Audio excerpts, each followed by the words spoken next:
আর একটা অনুরোধ ছিল। হ্যাঁ বলুন না।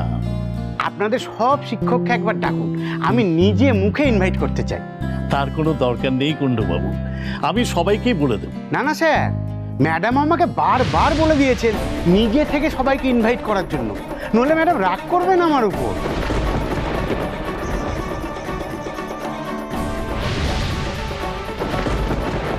এটা তো কুণ্ডবাবুর গলা।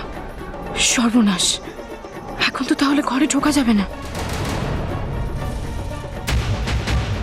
চন্দ্রিমা এরকম ভয় পেয়ে ছিটকে বেরিয়ে গেলেন কেন? আপনি এত ব্যস্ত হবেন না কুণ্ডবাবু, আমাদের স্কুলটা একটা পরিবারের মতো। আপনি ম্যাডামকে বলবেন আমরা সবাই মিলে নিশ্চয়ই যাব। কিন্তু স্যার। কুণ্ডবাবু, আপনি ব্যস্ত হবেন না, আমি সবাইকে পার্সোনালি বলে দেব। ওকে স্যার, আসছি আসছি স্যার।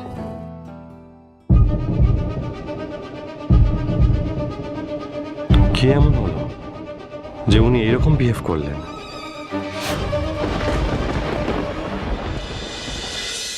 এ তো খুব ভালো ভেবেছেন কবিরাজ মশাই, কিন্তু আপনি অন্য কাউকে কেন দায়িত্ব দেবেন?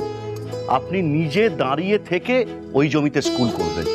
আপনি আমাদের সবার কাছে একজন পূজনীয় ব্যক্তি। আপনার উপর আমাদের অনেক আশা। এই কাজের জন্য আমরা সবাই আপনার পাশে থাকব। দয়া করে এত তাড়াতাড়ি আপনি আমাদের ছেড়ে চলে যাওয়ার কথা বলবেন না কবিরাজ মশাই। তোমাকে কি করে বলি ডাক্তার, আমার বেঁচে থাকার অবলম্বন চারুমাই তো নেই।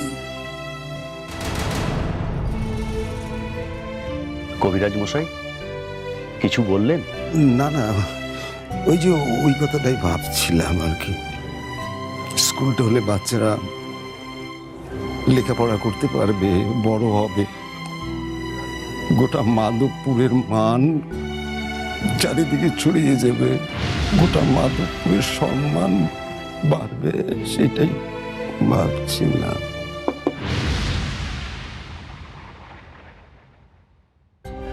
আমি বলছি কবিরাজ মশাই, আপনার এই ইচ্ছে পূর্ণ হবেই হবে।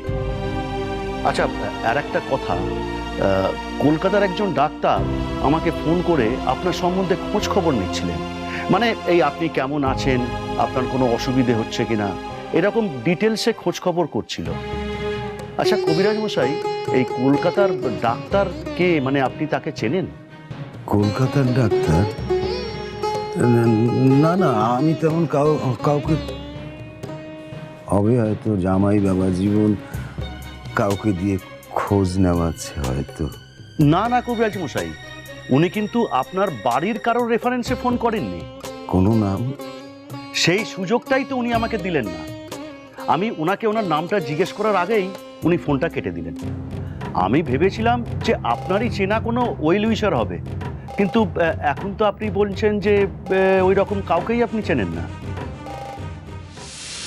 কাল রাতে আপনার কাছে চাবি ছিল না ঠিকই, কিন্তু অন্য দুজন মানুষ আপনার কাছে ছিল, আমিনা আর তার স্বামী আসলাম। বিশেষ করে আমিনা যেভাবে আপনার সেবা করছিল, আমার মনে হচ্ছিল সে আপনার নিজের কেউ। সে কিন্তু আপনাকে নিজের বাবার মতোই ভালোবাসে।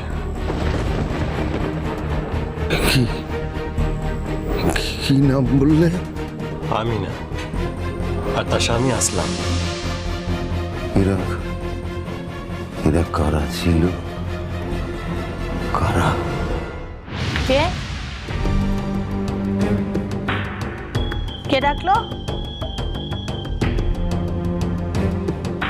যাব, কেউ তো কোথাও নেই।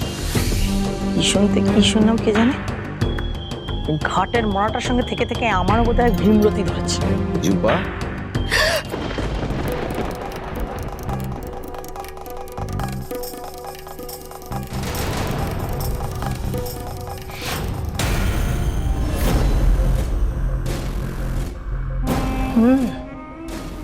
তাই তো বলি, ঝুম্পা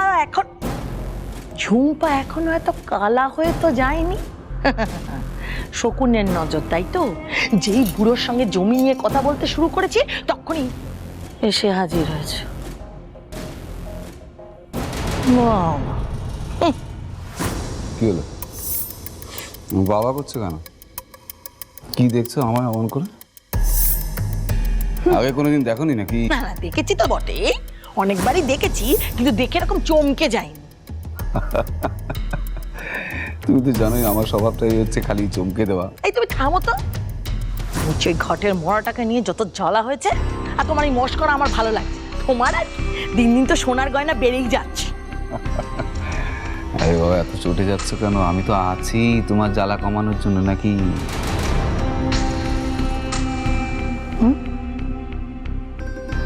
জ্বালা কমানোর জন্য? যত সব ঢং। স্যার, যেটা বলার জন্য আপনি আমাদের সকলকে ডাকলেন সেটা বলুন। আমরা তো প্রায় সকলেই এখানে উপস্থিত আছি। আহ এত ব্যস্ত হচ্ছেন কেন দোস্তিদের বাবু? একটু অপেক্ষা করুন, সবাই তো এখন আসেনি। স্যার, যে এখনো আসেনি সে না হয় পরে অন্য কারোর কাছ থেকে শুনে নেবে, কিন্তু আমরা পুরনোরা এখানে তো সবাই উপস্থিত আছি, তাই না?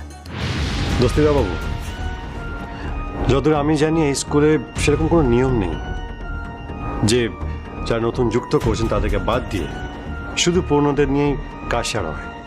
স্যার, এরকম কোনো নিয়ম আছে কি? না, আমার তো সেরকম কোনো নিয়মের কথা জানা নেই। তবে হ্যাঁ, দোস্তিদার বাবু হয়তো এই ধরনের নিয়ম জানেন।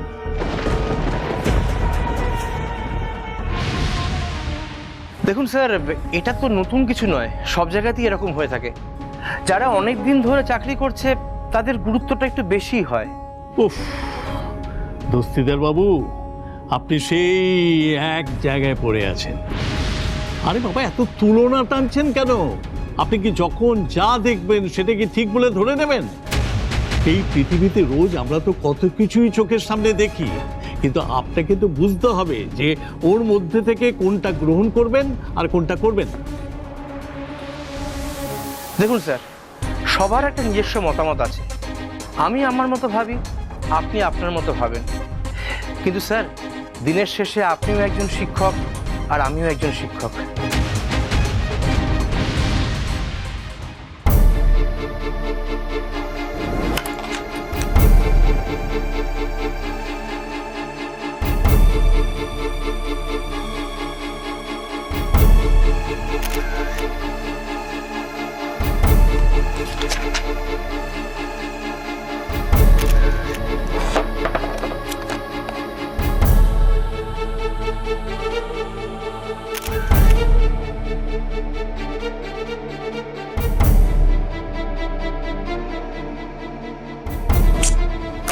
কোনটা কোথায় হারিয়ে গেল?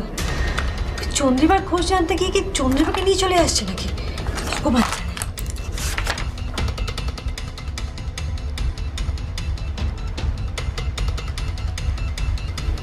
মিশমি, চলো বেরোতে হবে। মিশমি, এ কি করছো তুমি? কেন কি কি করলাম আমি? আবার জিজ্ঞেস করছো কি করেছো? এই রে, আমি ছবি তুলছিলাম, সেটাকে অংশ দেখে ফেললো। যাই হোক স্যার, অনেকক্ষণ তো অপেক্ষা হলো, এবার না হয় আপনি শুরু করুন প্লিজ স্যার। আসবো স্যার। এই তো চন্দ্রিমা ম্যাডাম এসে গেছে। আসুন আসুন আসুন, আমরা তো আপনার জন্যই অপেক্ষা করছিলাম। সে কি আর আমি বুঝি না? সব বুঝি, সব। বলুন স্যার, আমায় কি জন্য ডাকছিলেন? হ্যাঁ, যা বলতে চাইছিলাম, আর যার জন্যই আপনাদের সবাইকে এখানে ডাকা। আজ একটা ইনভিটেশন এসেছে আমার কাছে। হ্যাঁ আর্যবাবু, আপনি বলুন না। আসলে রাখির উপলক্ষে আমাদের বাড়িতে একটা অনুষ্ঠান আয়োজন করা হয়েছে। আমরা ভীষণভাবে চাই আপনারা যেন সবাই আমাদের বাড়িতে আসুন।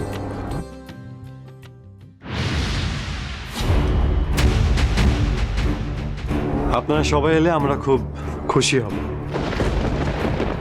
আমার ক্ষমা করবেন, আমার পক্ষে যাওয়া সম্ভব নয়। কিন্তু কেন চন্দ্রিমা, আপনার কি কোনো কাজ? কাজ থাকুক বা না থাকুক, এমন তো কোনো মানে নেই যে কেউ নিমন্ত্রণ করলে তার নিমন্ত্রণ রক্ষা করতে হবে। তাছাড়া আপনাদের সঙ্গে আমার মনে হয় না নিমন্ত্রণ রক্ষা করার মতো হৃদ্রতা তৈরি হয়েছে।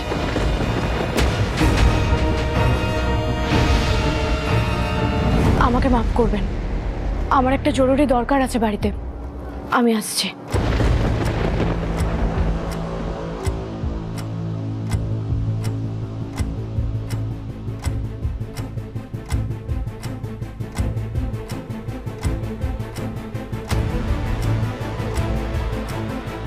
কি এমন হলো যে উনি এরকম বিহেভ করলেন?